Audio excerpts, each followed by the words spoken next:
Qual é o perigo de vivermos uma vida espiritual intermediária, onde nós não estamos em trevas totais, mas também não estamos na luz de Cristo?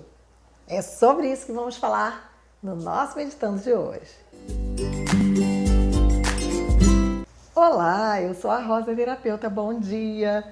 Estamos aqui outra vez para fazer o nosso Meditando e hoje eu quero convidar você para ler comigo 2 Pedro 2 e o versículo 20 diz assim: Portanto, se depois de terem escapado das corrupções do mundo pelo conhecimento do Senhor e Salvador Jesus Cristo, forem outra vez envolvidos nelas e vencidos, tornou-se-lhe o último estado pior do que o primeiro.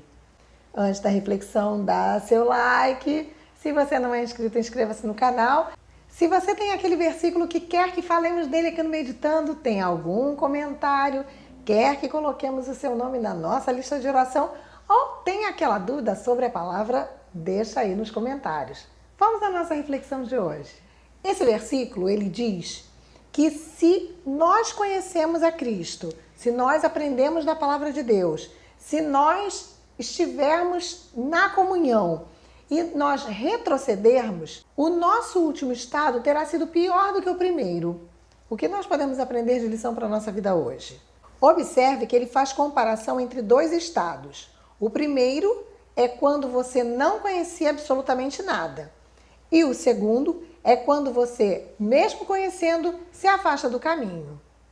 Quando você não conhece nada, você está na escuridão. Porém, quando você conhece a Cristo, conhece as boas novas de salvação, aceita Cristo como seu Salvador, então você entra num estado que a Bíblia chama de novidade de vida. E você passa a caminhar a vida cristã. Só que no meio do caminho, você terá tentações. Isso é normal. A Bíblia diz que o diabo está em derredor de nós buscando a quem possa tragar. Porém, é muito importante que você entenda uma coisa que faz total diferença na nossa vida cristã. O diabo, ele pode nos tentar, mas ele não pode nos obrigar a pecar. Então, ele vai lançar a tentação dele, ele vai nos perseguir e às vezes essa tentação passa dias e às vezes até anos, como se fosse nos amaciando para que nós cheguemos enfim ao pecado. Mas nós pecamos simplesmente porque desejamos pecar, porque decidimos pecar, mas não porque o inimigo nos obriga a fazer isso.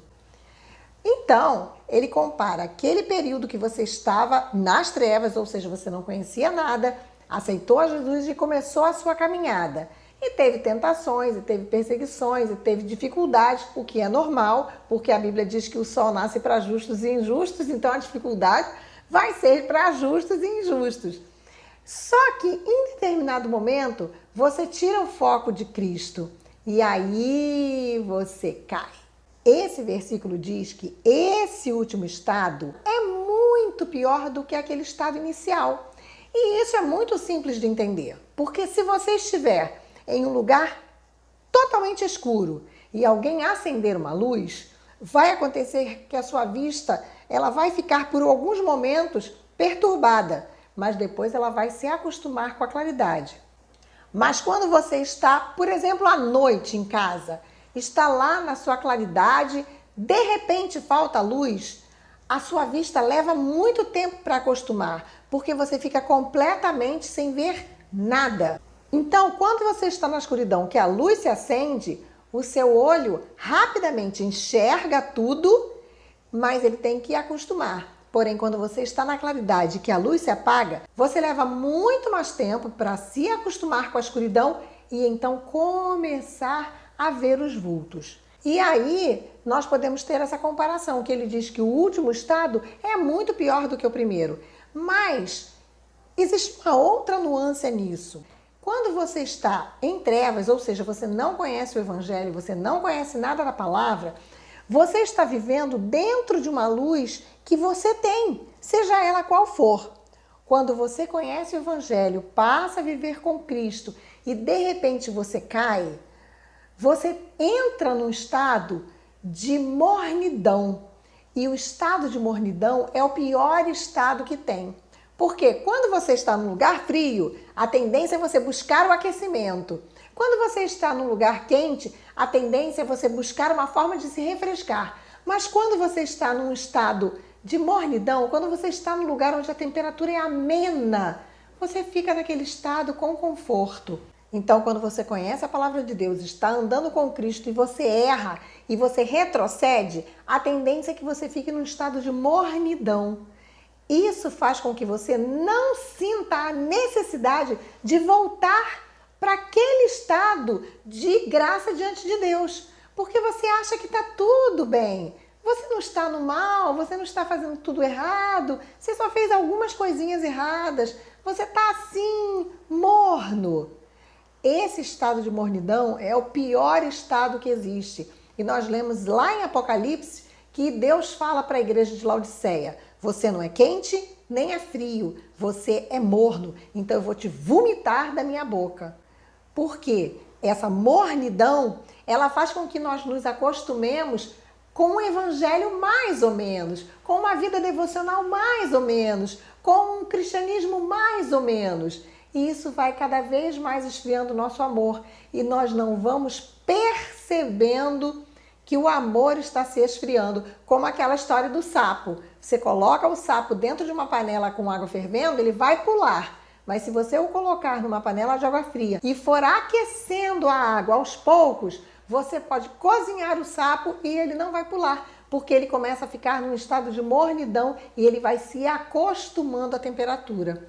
Então, o meu conselho para hoje é que você tenha muito cuidado com esse estado de mornidão, esse estado em que você não está nem espiritualmente fortalecido, mas também você não está em pecado total. Está naquela mornidão. Está bom, está confortável, está assim mais ou menos, mas você também não está no mundo, não está afastado de Deus, mas também não está perto dele. Esse é o pior estado. E aqui o versículo diz que esse estado é pior do que o primeiro. Esse estado é pior do que estar em trevas totais. Então, precisamos ter muito cuidado com esse estado de mornidão. Vamos fazer uma prece? Querido Senhor, nós te agradecemos pelo dia, pela paz, pela vida, pelo ar que respiramos. Senhor, eu te peço que tu abençoes essa pessoa que está assistindo esse vídeo, que na vida dela, na casa dela, haja paz, haja luz, haja alegria, haja união, haja prosperidade. Dá-nos um dia na tua companhia, na proteção dos teus anjos. Eu te peço em teu Filho. Amém. Um beijo carinhoso, fica com Deus, curte o vídeo e compartilha. Amanhã estaremos aqui outra vez fazendo o nosso Meditando. Eu vou esperar você.